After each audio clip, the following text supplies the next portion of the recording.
Hello and welcome to the Cardiac Cats YouTube channel. I'm your host, Jacob Shorba, and today we're going to be discussing some things to watch at the NFL Combine this year of four different topics. One is going to be starting with medicals, the players that have some concerns there that need questions answered for teams. You have the conversation around measurables, which really there's not as many players, I feel like, this year to talk about in that regard, especially with how many people on our big boards have already attended the Senior Bowl. We've had some verified measurements come out from them. We kind of generally know what to expect. We'll also talk about the athletic side of it, and that might include some players who are good athletes, but can they separate themselves even more? There are some questions about where they might land during the combine. And then finally, we'll end with talking about potential standouts, some of the players that I could see coming out of this week with a really strong performance, maybe moving up on the board and getting some traction before the NFL draft. And what's important to remember here as well, I just want to note this. This is really, unless you're counting the pro days, which don't matter, I think, as much as a lot of the other parts of this process, this is really the last big event before it's just the draft coming up, right? And obviously the draft is still a little ways away. We've got just under 2 months until it, but you don't have big events like the Senior Bowl anymore. You don't have this stuff where players are really able to change the trajectory of where they're going to go. This is the last week, I feel like, where a lot of that stuff is going to be able to be proven. And then at that point, it's just evaluation. So the mode really changes once the combine finishes up, I believe, next Monday. So with that all said, let's go ahead and jump into this. I've got 6 players to talk about medicals for.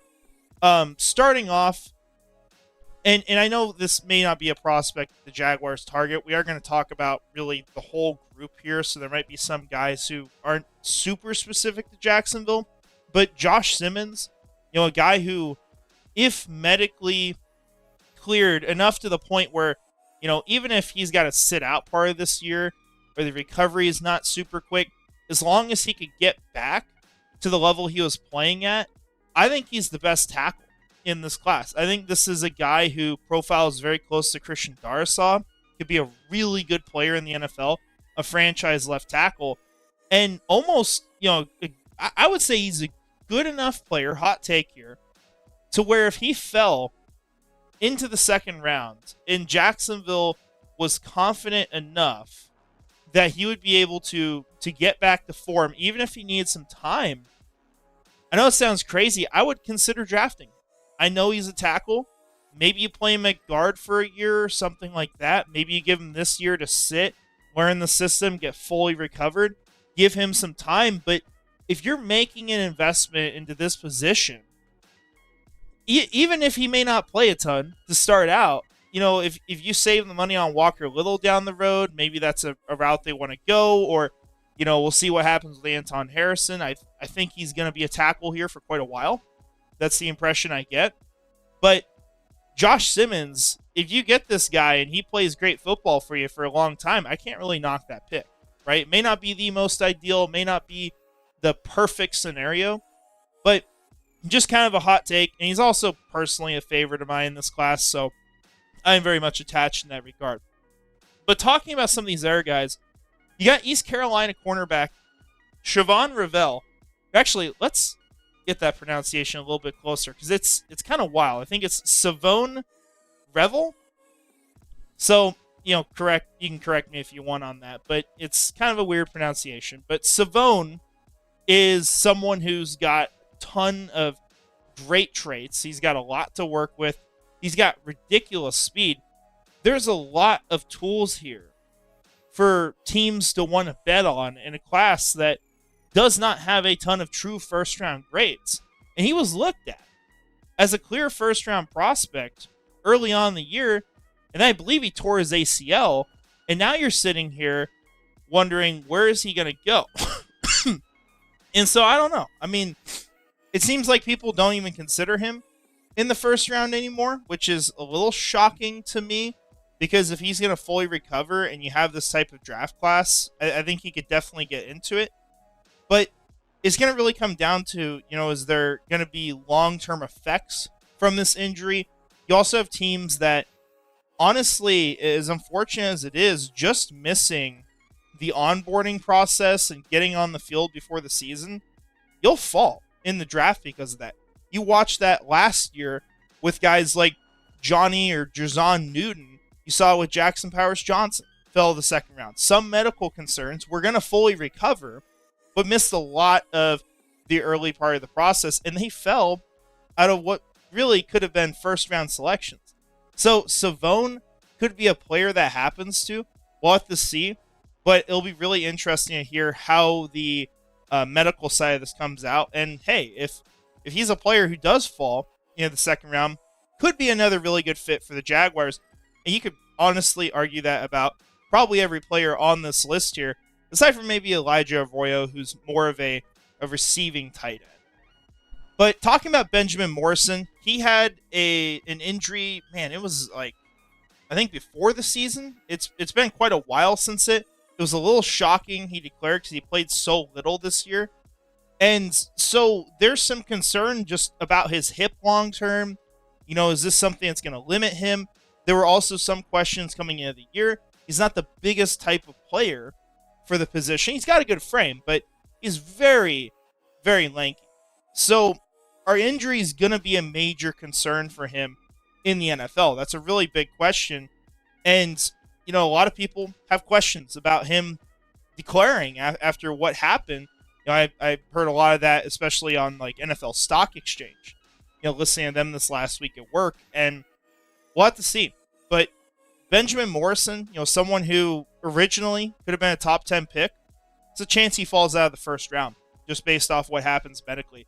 You also have Ohio State running back Travion Henderson, where this isn't really a conversation of like a current injury he has, right? He played through this whole season. It was phenomenal for Ohio State in the role he had. And he's probably going to be a pretty high pick. But the question is how high, because this was not someone who was taking a big workload. This is not a workhorse back. He's had a lot of injuries throughout his career.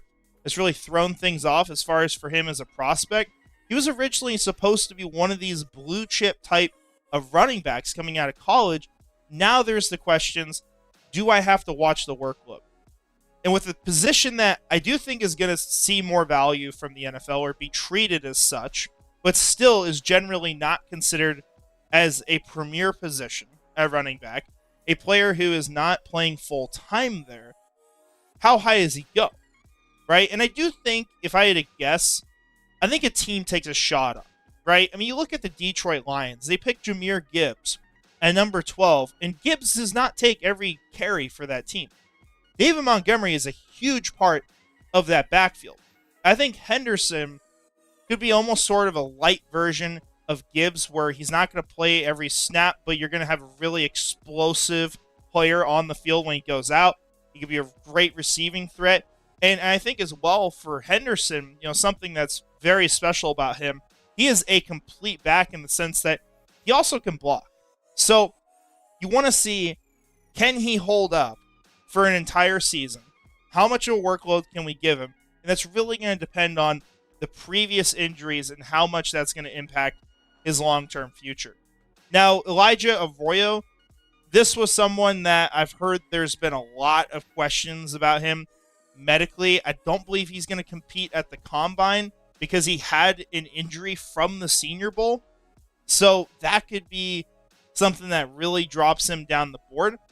And it'll be important for teams to figure out if this is going to be something that's recurring. Is he a player who can just simply get healthy and then this is in the past? What's going to happen there? But Elijah Arroyo, someone who could have been and could still be, going much higher than maybe we expected him originally because of what he does as a receiving threat at the tight end position, might end up falling just because of the injury questions. And we've seen this before, so it wouldn't be that surprising. Now, maybe there's more players I could add to this list, but this is what I have, just some of the bigger names I'm watching. I think it's going to be rather interesting on. I also realize I just missed a name here. I don't want to go on past him. Penn State free safety Kevin Winston Jr. I'm glad I didn't skip him. Kevin Winston when I originally watched him, first round prospect to me, that type of player. I had him higher than Malachi Starks. I know it's blasphemy to most people, but I think he was an incredible football player. Some ways he remind me a lot of Brian Branch. I don't think that's a perfect comp necessarily, but they were just flashes of that type of play, especially in run defense. And ultimately, Kevin Winston Jr. played, I think, like a game and a half this year. He had a really big performance week 1. His PFF grades were surprisingly low, but he was making big plays. I think created even a turnover in the game. And this was someone that absolutely could have been the conversation for the first round of the draft. He gets hurt. So you think, okay, he's got to go back to school, right? This guy's like, what, he's a junior or redshirt sophomore, one or the other, 21 years old. You got time, go back, get your stock back up. No, Kevin Winston Jr. declares. Kind of shocking, but if you're an NFL team and you're watching that, might be a really good value here. So I wonder what the ceiling is, which I would guess at the highest maybe is like middle of the second round. That's probably higher than he will go, but this was a really good player. And if he can answer a lot of questions medically this week, I think he could go back up higher on the board and maybe sneak in the second round. And when he gets to the NFL, honestly, like once he's fully recovered from his injury, I think this guy could be one of the better safeties in the league and be someone who gets a big payday down the road. So let's move on. Those are our medical guys to talk about. Now we're going to talk about measurables, where I only have 3 players on here. The reason why I do, and I'm sure if I really look super close, I can mention some small things for some other guys. There's not a lot of questions this year. We have measurements on a lot of these guys, right? And some of the ones we don't, it's not really a huge question to me. Like, we generally know the type of player they are. Whereas, like, last year, it really felt like there were a lot of shocks when I was looking at what I had marked down as measurements from college teams versus what they actually come in at. And maybe some of this is me just learning over that year that college teams lie. They'll tell you a guy is 6'3" when he's 6'1", right? That happens quite a bit.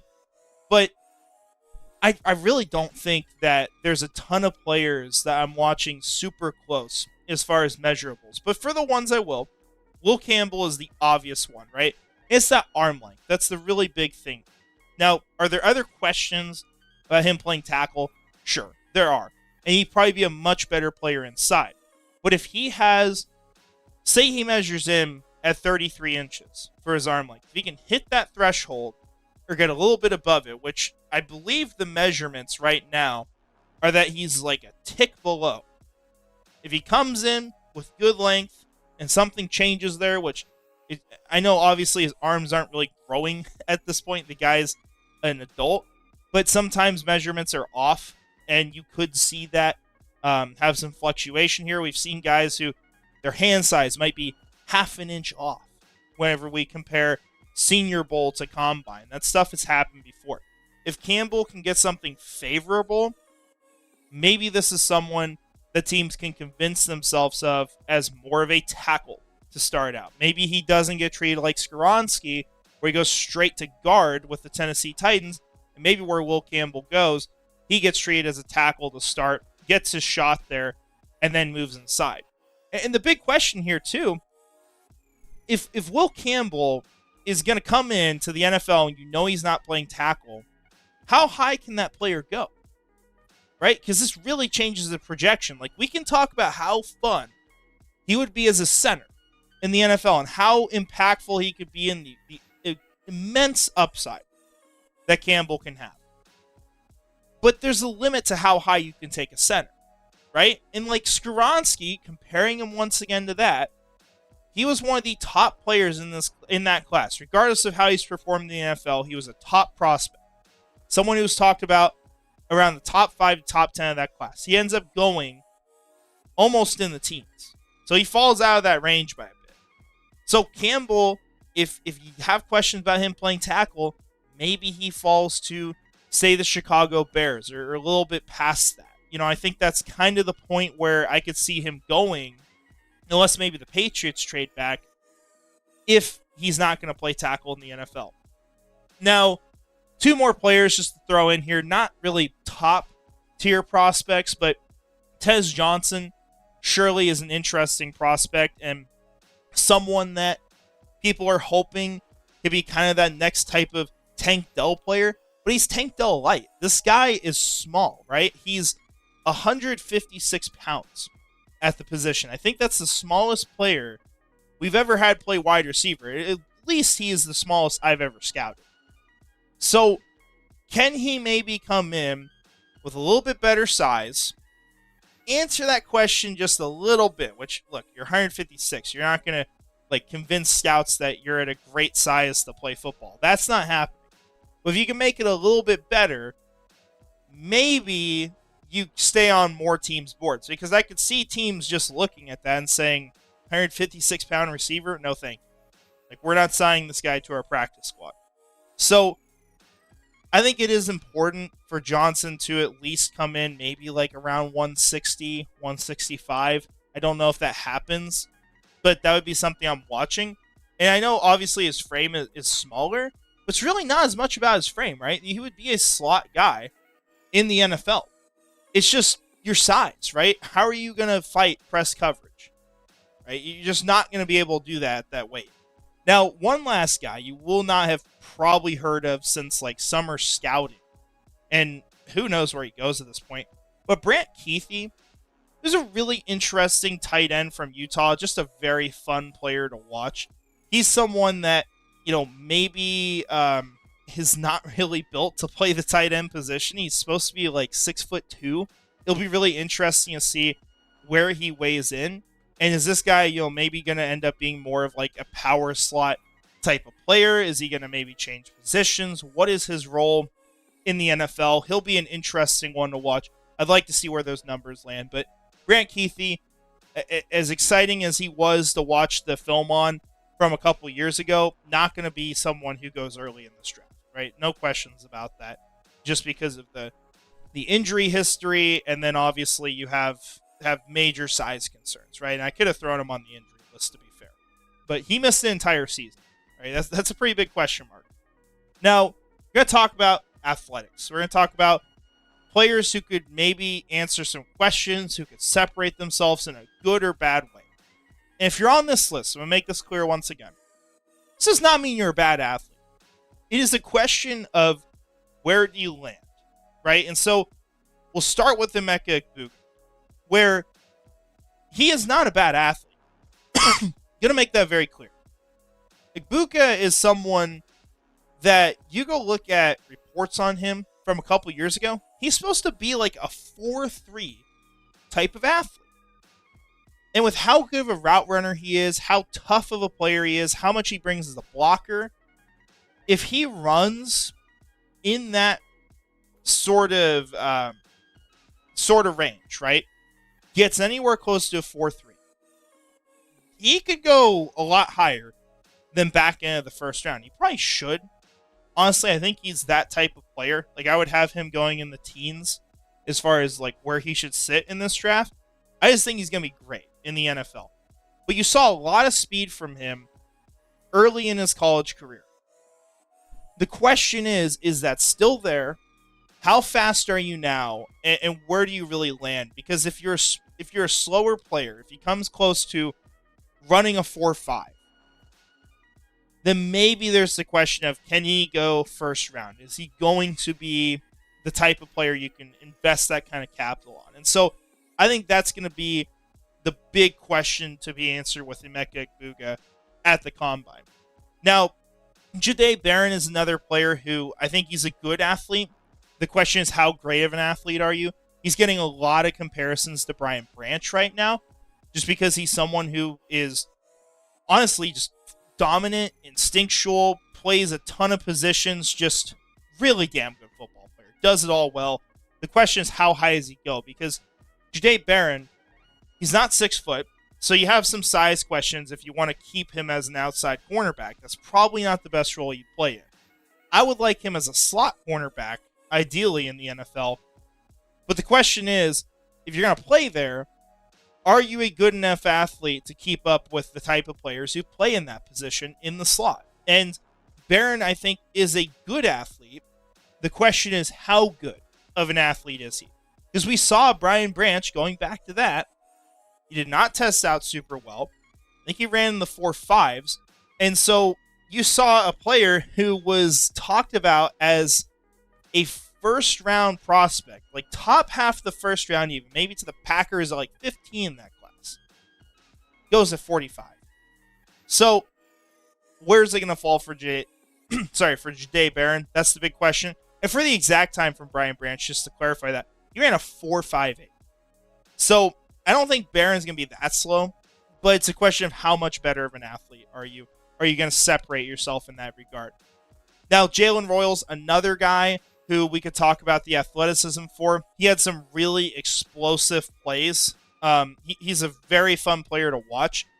The question is how great of an athlete is he? Just like these other guys, kind of the same conversation there. There were some questions about the top end speed. Can he truly break away? Because we could see that explosion. We could see the short area quickness to make people miss. But are you able to be someone who can burn all the way down the field? And I think Royals he's close on that. It's a question of, is he going to be good enough for that? Because that could really change where he's going in this class. Now, Isaiah Bond, obviously super fast player. Well, he's someone who's been moving down the board for consensus. He's been kind of left behind, just like the next guy we'll talk about on this list. If you want to get back into the conversation, you want to have a shot of going first round still, which I don't think he will, you need to go blow everyone's mind at the 40-yard dash. You got to test out incredibly athletically. So I want to see that from Isaiah Bond. You need to get hype back onto your side. You need to get people's attention once again, because you're quickly being a player who's getting forgotten about in this process. So just kind of how I feel on him right now. He needs a big week to kind of get back on track. Now, Ohio State defensive end JT Tuimoloau. Remember when this guy was a first-round prospect? I do. He was a guy we talking about maybe top 10 in this class at one point. Now, you don't even hear the guy's name. It's like he doesn't exist. And this is a player who should definitely be going second round, I would say, like bare minimum. I think he's a good power rusher, but the question is, how much of an athlete is he? And so it's going to be important, not just in the 40-yard dash, but in the drills, right, where you're testing the player's bend. Is JT Tuimoloau going to be able to be someone who can at least keep up with the pack or maybe separate himself? I highly doubt he separates himself, but can he not stand out as a dud in that group? Can he answer some questions? Because this was not someone you saw a lot of that great athleticism from or that great bend. And so he's got to have a good performance in some of those drills for the position. Now, Iowa State wide receiver Jaden Higgins, this is someone who's got phenomenal size. He's a young player. And so now it's a question of, can you show off the athleticism? Are you going to be a plus athlete? Because all of a sudden, if Jaden Higgins has the kind of size where, for example, he would be slightly bigger than Brian Thomas Jr. in a lot of regards, can he also be a really good athlete, right? And I don't expect 4.3s or anything like that, but can you maybe sneak into the 4.4s at the NFL Combine?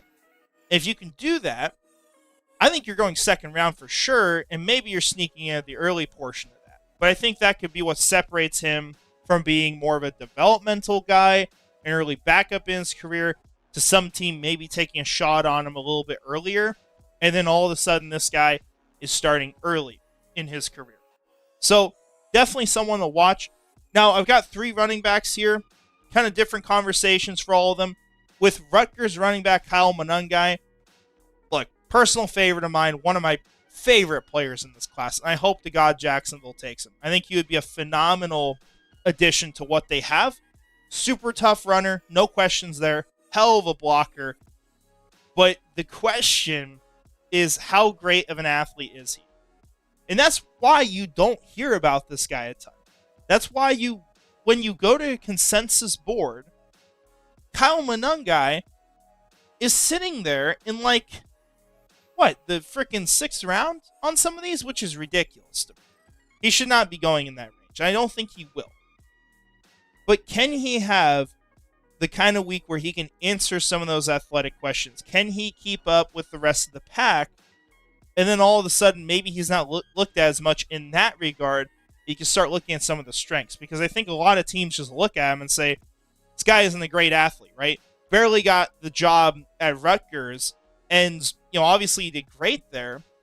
But are you just a good college running back who's not going to be able to keep up with the increased competition at the NFL level? And I think he's going to. Like, I'm very confident in that answer, but he has to prove that to NFL teams. And so I hope he has a great week at the Combine, but the athletic questions are absolutely there with Kyle Monangai. Now, Rashard Smith, it's not as much like athletic questions here, sort of like Isaiah Bond. This is more so, I probably should have reworded the the phrase at the bottom, honestly.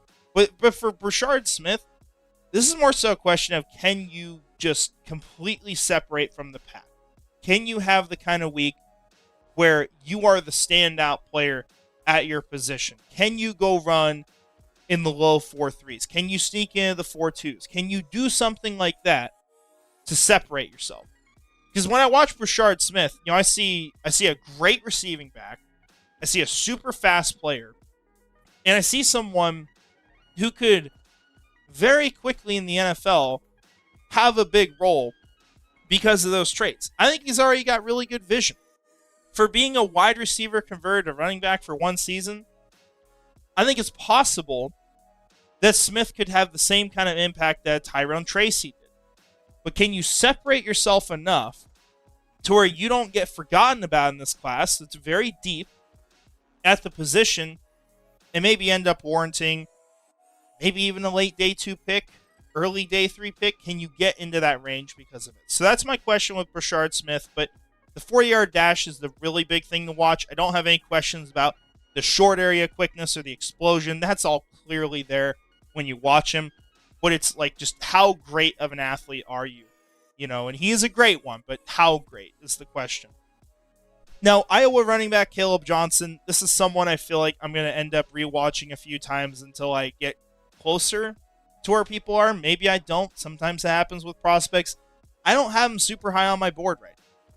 But my question with Caleb Johnson, maybe a lot of what turned me off of him, was so many plays, he's just running straight down the field. Like, it's an open lane. The guy's just going forward all the time. There's no, like, quick jukes. There's none of that sort of game that I saw on film or watching his highlights. Very little of that. And so, what is going to happen when you need to play with that at the NFL level? Now, maybe I just didn't see enough of it on film. Maybe it's there. It's always possible. But I would like to see Caleb Johnson not just in the 40-yard dash, but more so in the drills, right? What is he going to do in the positional drills? How is he going to prove himself as someone who can change direction? What kind of answers are you going to give to those questions? That's what I have with Caleb Johnson. Maybe not everyone agrees on that, but just that's where I'm at on him as a prospect, and I'm sure I'll get more firm with where I'm at as I watch him more before the NFL draft. Now, final guy on this list before we talk about the potential standouts, it's Jack Betch. Hopefully I said that right. Jack is someone who I think is a very well-rounded player. I think he's a really good route runner. He's done a lot of different positions. He was even at LSU with Malik Neighbors and Brian Thomas Jr. at one point in his career. But someone who really broke out this season, had a phenomenal performance at the Senior Bowl, was just bringing in every throw you'd send his way. He's a hell of a blocker. There's a lot of positive things you can say about him.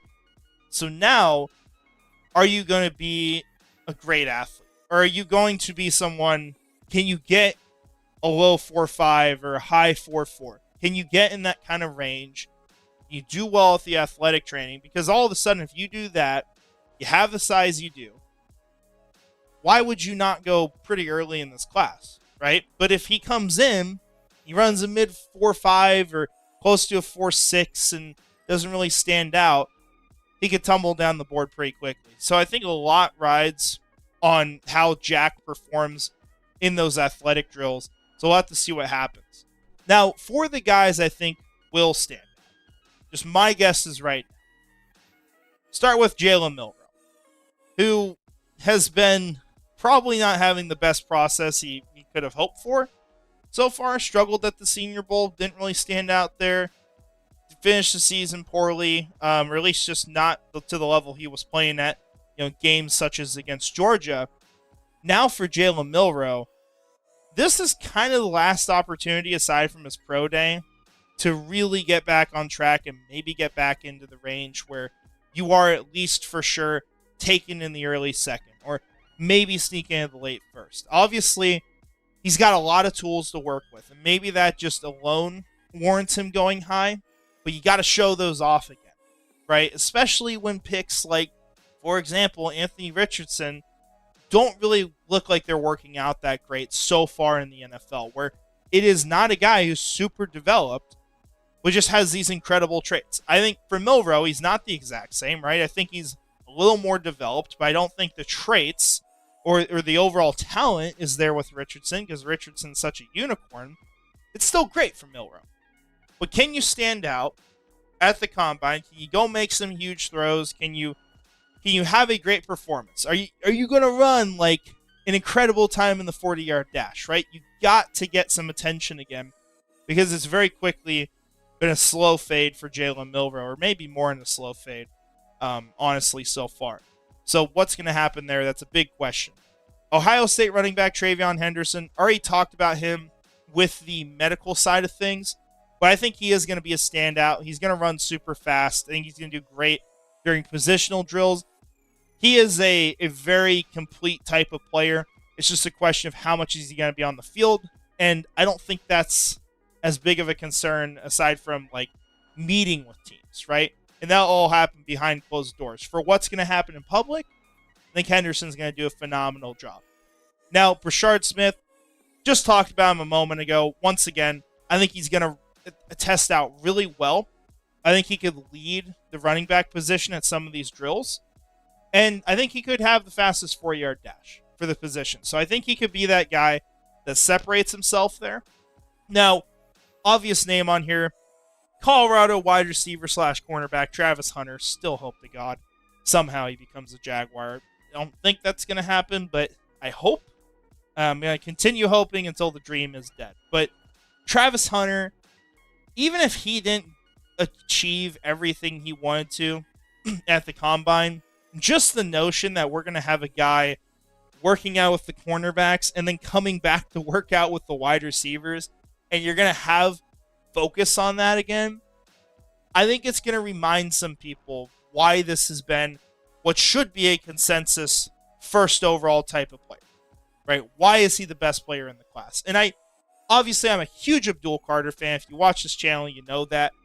But Travis Hunter, just like Abdul Carter, is a very special player. And if he can do it both ways in the NFL, I think he has to go above Carter just for that regard. But for Travis Hunter, if he's going to perform at a high level at both of these positions at the combine, how do you ignore that? I think a lot of people are going to remember why this was such a special prospect. And maybe we'll stop looking at this like, why is he going in the top 5? Like, this is a stupid notion to say that he shouldn't be going that high. Not that that's a majority of people, but those kinds of thoughts grow by the day. And I don't think they are very realistic, to be honest. Now, Penn State tight end Tyler Warren, I don't think he's going to dominate athletically per se, but I think the physical traits are surely going to stand out. I think he's going to perform really well in most of the drills. And if he can just consistently be among the best at his position, come in with some really good measurements, this could be a guy who's coming in at 260 pounds at tight end. How do you ignore that, right? I mean, this is the belle of the ball for the position. If he can really just stand out in a lot of these drills and have an overall great performance, I think you could see him consistently getting talked about in the top 10 like he's starting to be at this point. Now, Tyler Booker, this is someone who I think he'll do very well in certain parts of testing. We'll see where like the 40-yard dash is, of course, because that could be an area where he doesn't do a phenomenal job. That's not the type of player he is as much. Although I think he's a good athlete for the size he plays at for sure. But Booker is probably someone who's going to stand out a lot, especially in that interview setting, presenting himself to people. I think he's someone who's going to win over a lot of football teams. And as much as people don't talk about it enough, I think this is someone who's going in the 10 to 20 range in the draft. I do really believe that's going to be where he lands. So Booker, whether or not he dominates the drills, I do think he is going to stand out among the guard class once again here, instead of kind of being a forgotten name, especially for what he should be considered. Now, Kenneth Grant, the big thing here is probably, well, him, and also the 40-yard dash.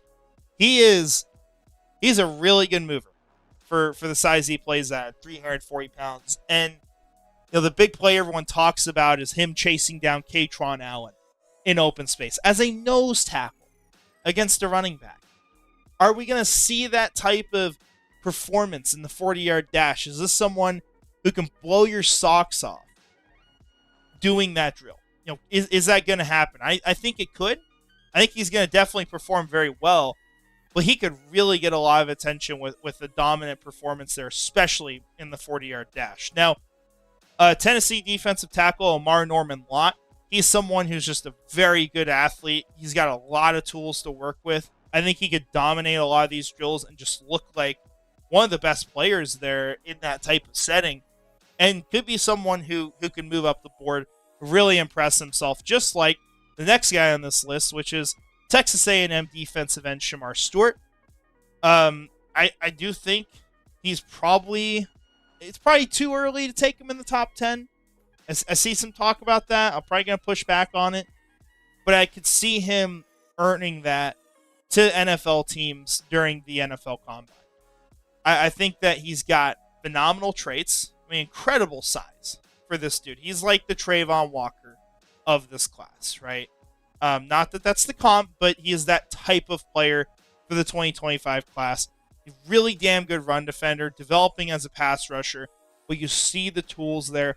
And if you could coach him up, if you could teach him, he could be like among the very best in the NFL. There's no doubt about it. And you don't got to spend the first overall pick on him like the Jaguars did. So Shamar Stewart absolutely is going to be someone who should stand out this week. That's why he's on the picture here. I think he is probably the safest name to say will stand out, aside from maybe Travis Hunter. But he should be someone who has a strong week. And then Darian Porter from Iowa State. Very interesting player because he's 24, barely played, but got time on the field this last season and looked phenomenal. Just an incredible athlete. I could see him coming in. Obviously he's going to have very good measurables. We already saw that at the Senior Bowl. He could come in, run really fast in the 4-yard dash, do well at the position drills. And then it's a question of, okay, we just got to get past why Iowa State didn't play this guy for like 4 or 5 years. What the hell was going on? If you can get past that, okay. Maybe Darian Porter is someone who could go in the second round of the draft.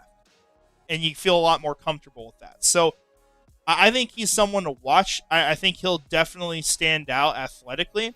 It'll just be that question of, why are you looking this traitsy and this exciting as a 24-year-old who barely got to play in college until this year? It's a very interesting situation there. And it's not like they didn't like the guy at Iowa State. I believe he was a captain his last year. So, I mean, what was going on? It's the big question that we don't have the answer to. But he is going to stand out on the field this week, I'd have to bet. So, that is our 2025 NFL Combine preview, talking about some things that I think are definitely worth watching. Sounds like, Thursday will be the start of drills. Tomorrow, I think we get the first interviews from teams, which this will probably be up tomorrow for me. So this will be up on Wednesday, or most of you will be watching this on Wednesday of the week. So we'll see what happens. I'll definitely have more coverage on the Combine. We'll probably do like a day 1 and 2 review, and then a day 3 and 4 review. I think it's split up to where it's defense and then offense. So we'll try to work that out pretty well and have some more content. And what's exciting, once again, after the combine ends, it's not much else going on before the draft. You got pro days, but we know who these players are the best that we can as fans. And so it's going to be time for us to have a lot of our final rankings. Where do we put players? Honestly, I have a ton of work left to do on the draft. I've got like 30 to 35 players I've got to fully scout and add to my board. I want to get to like about 180 this year. I'm at 150 currently.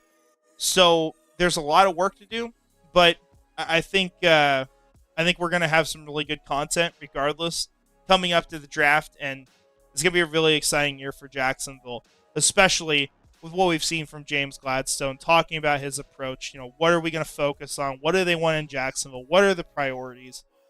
I think we could have a phenomenal draft, and it's going to be fun to cover. So with that said, want to shout out our channel members really quick. Premier Sierra 904, Nightmare Eco, Gator John Bites, Scrubber Ducky 500, Frangies, and Brian Foster. Thank you all so much for supporting the channel. Hope you all have a great rest of your day. And finally, go Jags.